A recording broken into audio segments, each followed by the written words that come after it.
but I'm going to put a pause on it. And within that 3 to 4 days that he implemented the tariffs, he said he was going to do it for a week or so. The stock market tanked, and then he turned around and said, "Psych, I was playing around. Gonna put a pause on that for a little bit."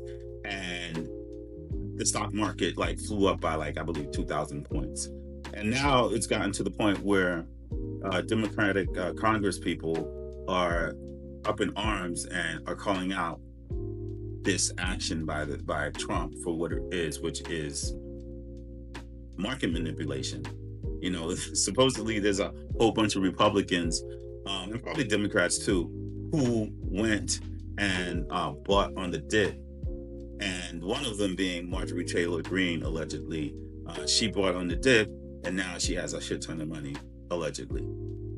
The problem with that is, I don't think it's technically illegal for people in government, our politicians to actually buy stocks or trade in stocks, but it is amoral and immoral in a way, especially if you're on one of the committees. I think like the Ways and Means Committee, and you go out and that a stock is gonna go down and you buy on the dip, and then it pops again, and you just ride that wave into like positive cash flow.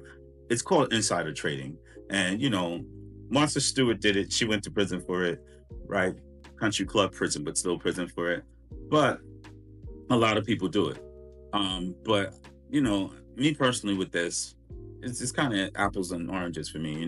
You can and you can't, but as long as, to me, they should be able to do it as long as they do it responsibly and they don't go and end up, um, you know, hurting people or end up getting corrupted by it. I'd rather them, I'd rather we know what they buy and we can follow along with what they buy. And there's actually a website that does that. But I'd rather we know what they buy, and in this way we know that they made their millions this way, than have some company like a pharmaceutical company come in and buy them out for like pennies. If all of them are millionaires and all of them doing well, it's less likely that they can be corrupted by an outside source, like someone who's trying to take advantage of, like what's going on now.